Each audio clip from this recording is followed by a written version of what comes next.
Maoist పార్టీకి వరుసగా ఎదురుదెబ్బలు తగులుతున్నాయి. అగ్రనేతల లొంగుబాటు పరంపర కొనసాగుతోంది.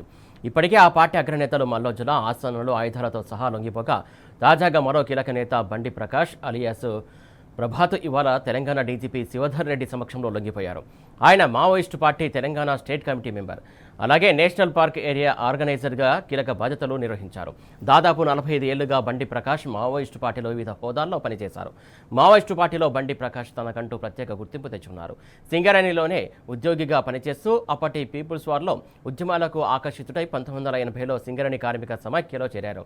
1988లో బెల్లంపల్లిలో కమ్యూనిస్టు నేత అబ్రహం హత్య కేసులో జైలు శిక్ష అనుభవించారు. ఈ సమయంలోనే ఆయన పేరు ఒక సంచలనమైంది.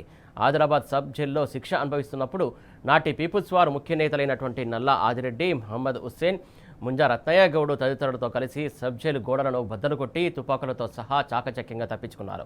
అప్పట్లో ఈ ఘటన పెద్ద సంచలనం సృష్టించింది. ఇటీవలే బీజాపూర్ మావోయిస్టు కేంద్ర కమిటీ సభ్యుడు తక్కలపల్లి వాసుదేవరావు అలియాస్ ఆసనతో పాటు 209 మంది మావోయిస్టులు ఛత్తీస్గఢ్ ముఖ్యమంత్రి సమక్షంలో లొంగిపోయారు. తెలంగాణలోని ములుగు జిల్లా వెంకటపురం ఈయన స్వస్థలం. 40 ఏళ్లకు పైగా అజ్ఞాతంలో కొనసాగినటువంటి జనజీవన స్రవంతిలో ఆయన కలిశారు.